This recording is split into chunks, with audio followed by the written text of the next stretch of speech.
nosso principal objetivo aqui é fazer com que você, gestor de indústria, seja um profissional reconhecido, e o desafio é fazer isso em 3 meses. Então, esse é o nosso grande objetivo por aqui. Que você seja bem-vindo e bem-vinda, que nós vamos falar hoje sobre um assunto que chegou numa caixinha do direct pra gente, uma caixinha de perguntas que eu abri, na verdade, e é assim: cair de paraquedas na gestão industrial. Por onde que eu vou começar? Gente, isso é tão comum, né? A gente tem visto aí, tanto nas conversas pelo direct, nos questionários que a gente traz aí nos nossos eventos, quanto isso é comum as pessoas serem promovidas ao cargo de gestão na fábrica e, de fato, não estarem preparadas, não estarem totalmente preparadas. Mas eu já quero adiantar e dar uma boa notícia. Gente, em nenhuma circunstância de promoção, a gente nunca vai se sentir totalmente preparado. Isso é comum quando a gente assume um novo desafio, essa ansiedade, esse medo, essa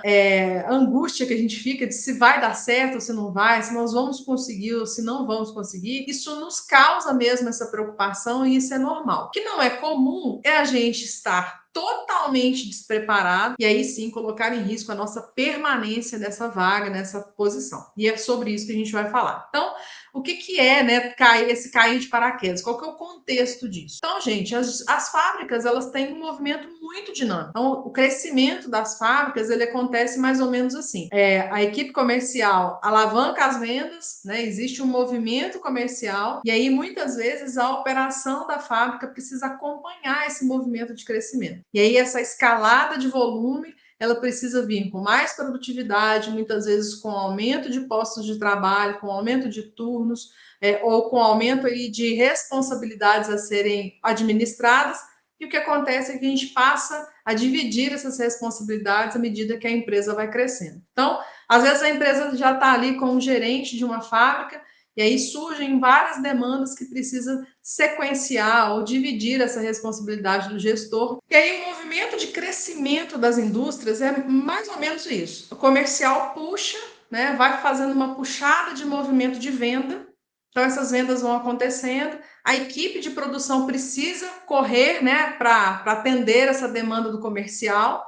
E aí sim é que essa demanda já concretizada passa a ter mais demanda de estrutura de organização da fábrica. Então, às vezes, um gestor ali de produção está cuidando de uma linha de produção de 15 pessoas, daí a pouco sente-se a necessidade de dividir essa operação, por exemplo, da gestão dos estoques, porque vai ficando cada vez mais complexo para uma pessoa só cuidar disso e a gente vai precisando ter outros braços administrando as outras operações. Isso é natural, isso é muito comum, e é aí que surgem as oportunidades de novos cargos. Então, quando alguém fala assim, caí de paraquedas, eu gostaria até de saber quem aqui já teve essa sensação, muitas vezes você não estava esperando que aquela vaga acontecesse, que você de fato fosse até cotado para aquela vaga, mas aí tem um outro movimento dentro das indústrias, e principalmente nas pequenas e médias, é que existem duas formas de você cobrir aquela vaga, né, ou ocupar aquela vaga. A primeira é trazendo alguém de fora, que já atua na vaga de supervisão ou de gestão, qualquer que seja ela, ou promover alguém que está ali na fábrica, já conhece alguns processos, já conhece algumas rotinas e faz bem aquilo que faz, né? Demonstra que tem ali habilidades e competências, seja comportamental ou seja da rotina mesmo da área. E aí eu dei o exemplo aqui do estoque, mas pode ser em qualquer uma das áreas. Então, imagina que uma pessoa já ali fica cuidando do estoque.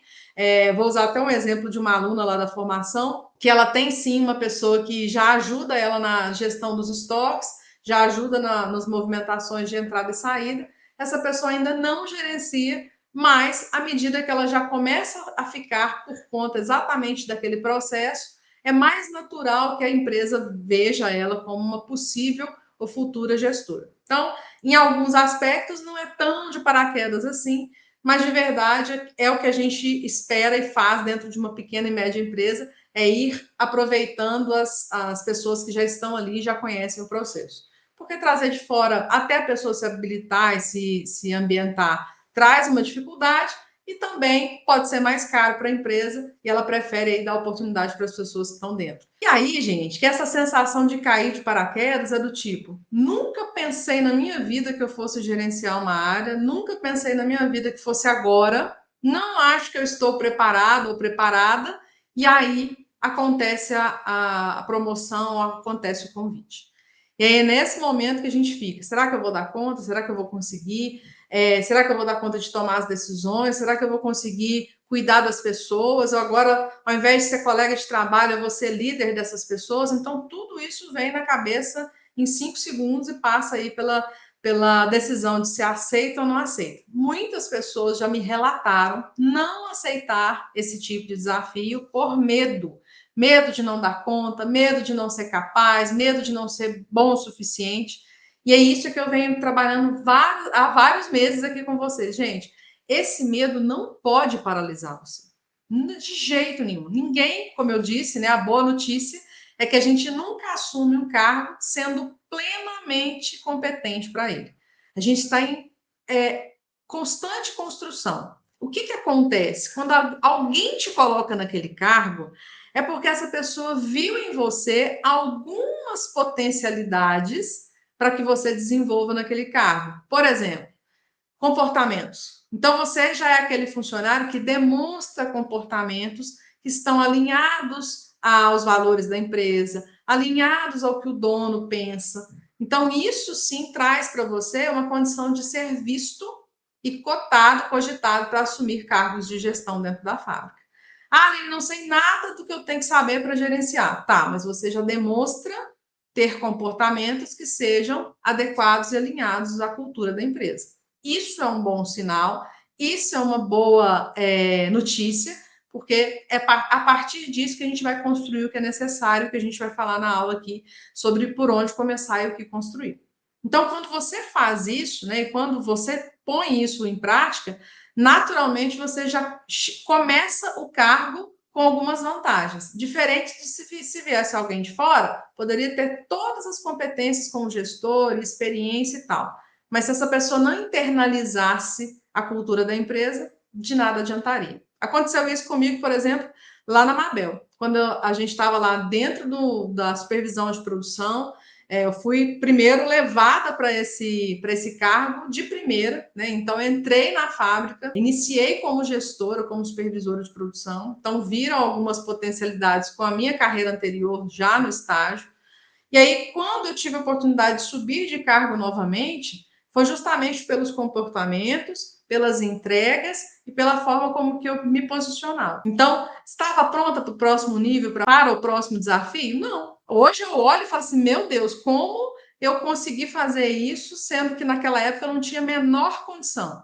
Porque, de fato, existia suporte, existia uma metodologia, né, que foi construída com base, inclusive, nessa dificuldade, nesse aperto que eu passei nesses meses, né, de quando fui encarreirada e não sabia exatamente o que fazer.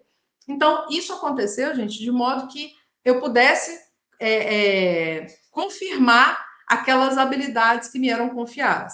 Ah, Aline, então significa que eu tenho que simplesmente esperar o tempo passar e que eu vou adquirir tudo que eu preciso saber? Não. Né? Eu não estou aqui dizendo que só essas competências técnicas ou só essas habilidades de comportamentos que você já tem, que demonstra ter para ser encarregado como supervisor e já receber esse presente aí de supervisionar uma equipe, não é isso que só basta, não. Isso é só o pontapé, é só o potencial para te levar até lá.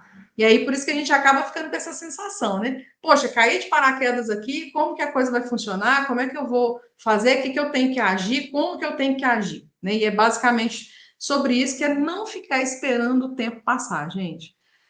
Se a gente fosse parar para pensar, vamos parar para pensar. Existe uma pessoa que está dentro da fábrica há 10 anos, só que ela está no mesmo lugar nos mesmos 10 anos. Significa que com o tempo ela vai chegar em outro patamar, em outra vaga? Não, ela já poderia ter chegado. E aí faltou algumas atitudes, faltou alguns conhecimentos, faltou algumas coisas ali no meio do caminho que essa pessoa não desenvolveu, não buscou desenvolver e ficou por isso mesmo. Então, se tempo fosse um fator de desenvolvimento, as pessoas que já estão aí há 10 anos numa empresa já estariam em cargos de nível muito acima do que elas estão hoje.